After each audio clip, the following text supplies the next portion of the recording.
Right in the center of the Ukraine, halfway between Kiev to the north and the southern beaches of Odessa to the south, lies Uman, a small town known for the holy gravesite of one of the most famous figures of Hasidus, Rabi Nahmane of Braclava.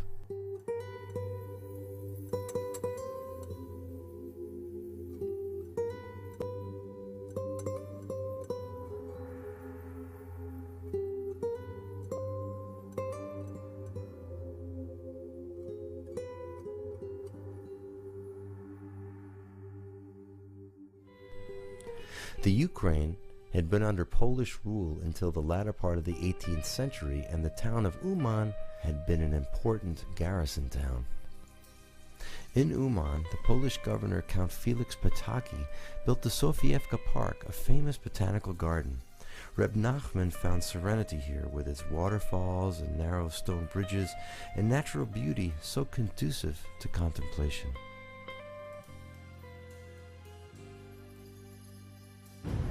The Polish peasants, known as the Haidamaks, constant rebellions against the Poles, had perpetuated a series of massacres against the Jews in Kiev and surrounding areas. From all across the Ukraine, Jews poured into Uman in hope of finding safety. Under the leadership of Ivan Gunta, the Haidamaks entered Uman and secured a deal with the city's forces. Spare the Poles and you can kill the Jews.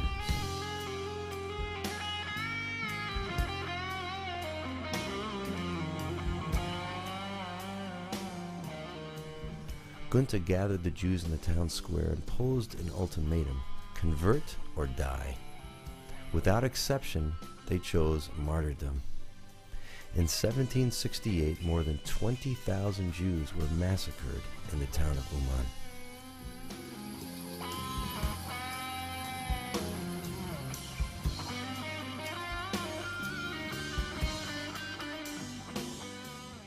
In 1802, while moving from Medvedka to Braclava, Rabi Nahmane passed through Uman.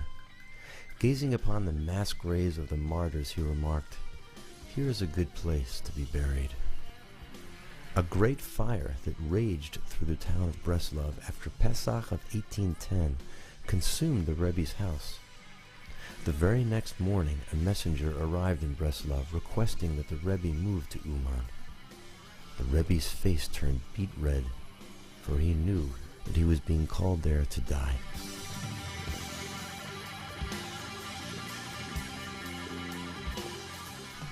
But move he did, arriving in Uman on the 5th of Iyar 1810.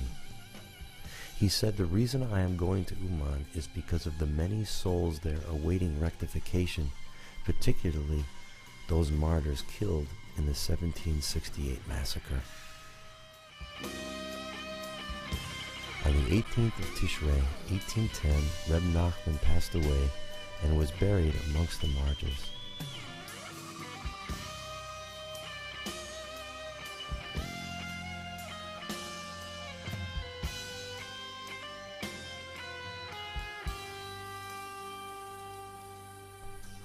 In the summer of 1807, Rabi Nahmane contracted tuberculosis. He began speaking of his passing and expressed his desire that his followers visit his gravesite and that he would derive great pleasure from this. During that summer, the Rebbe often spoke about having his followers come to him for Rosh Hashanah. He repeated the message many times.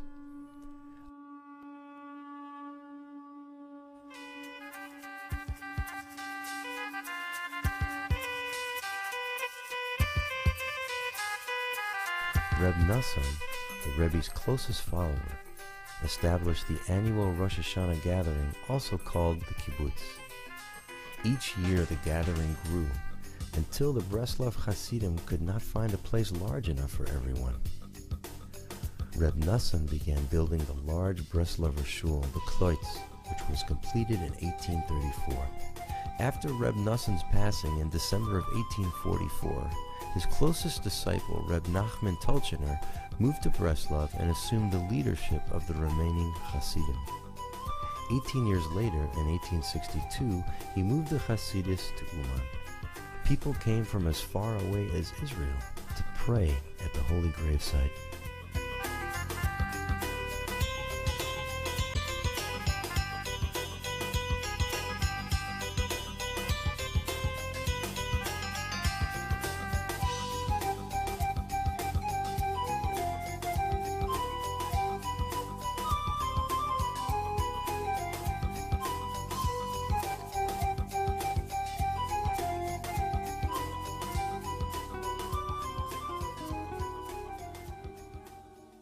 In 1917, the Bolshevik Revolution caused the Iron Curtain to fall upon Eastern Europe. For many years, Uman remained embedded in the hearts of the growing Breslover community. Many tried to cross the border to get to Uman, but most failed. World War II created even greater barriers. By the time the war and the Holocaust ended, there were only 150 Hasidim left, worldwide. During the war, Uman endured fierce battles. One of the attacks destroyed the old cemetery, including the housing over Reb Nachman's gravesite. In 1946, Reb Zanvil Lubarsky returned to Uman and tried for several days to sift through the rubble in order to find the Tziyun. After several unsuccessful days of searching, he cried out, "Rebbe, Rebbe, reveal yourself!" That night, he had a dream about searching in a different place. The next morning, he began searching in that place and revealed the foundations of the house over the Tziyun. Reb Lubarsky had supervised the building of the house next to the Tziyun, constructing it in such a manner that the gravesite would always be accessible outside the house. The few remaining Breslovers in Russia would gather in Uman for Rosh Hashanah, but the borders remained closed for those few that tried to get across.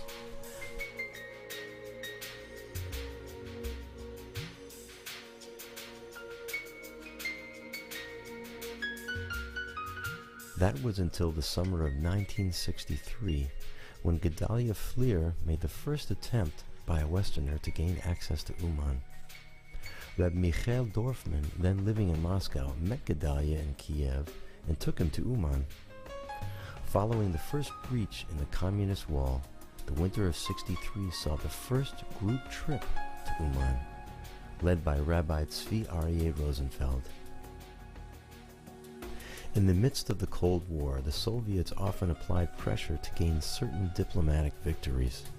They looked at Rabbi Rosenfeld as an influential figure and played a cat-and-mouse game with him. "We'll grant you visas to Uman if you help us in our diplomatic endeavors in the West." It was very difficult to get to Uman during those times on a Western passport and virtually impossible on an Israeli one. And so the Israeli Hasidim would simply borrow an American passport to make the pilgrimage because after all those bearded people looked the same.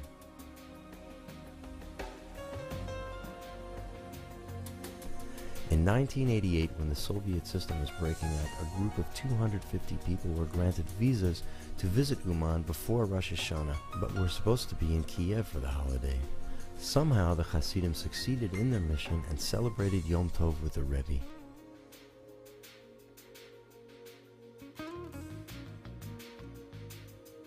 The following year, the Soviet Union finally began to dismantle itself. Thus, visas were granted for whoever wished to travel to Uman, and some 1,000 spent Rosh Hashanah there in 1989.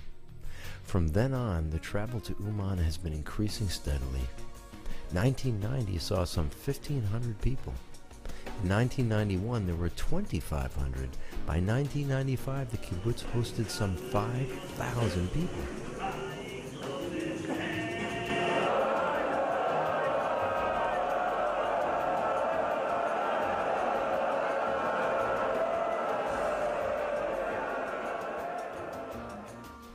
Around the same time, many people who found it difficult to travel for Rosh Hashanah began traveling during the year.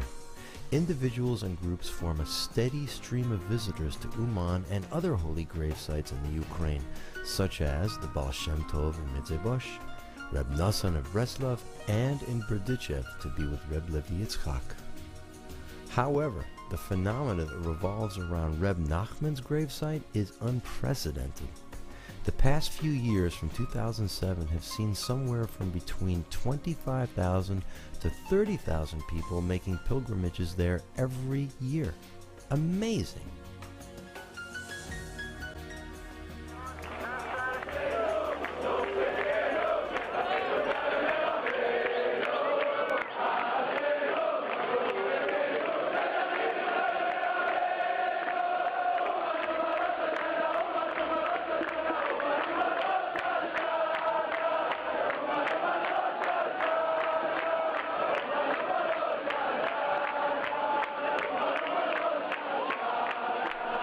What is so special about Rabbi Nahman and his message? How does an early 19th century Hasidic master from Eastern Europe reach out to the 21st century Western-oriented person? What makes people from near and far, from the Ukraine, Russia and Poland, from Israel and Western Europe, from North and South America, from South Africa and Australia, travel all the way to Uman each year, especially when they are aware of all the luxuries of such a trip? Well, Reb Nahman speaks of the inner strength each person possesses and how he can turn every challenge into a triumph. Never despair, he said. God is always there, right next to you, with you and within you. Never give up. All you have to do is call out to him from wherever you are. And he is ready, waiting for you. Speak to him. God is the ultimate therapist. By speaking to him, you get to express your frustrations to an analyst who truly understands you and who can really help.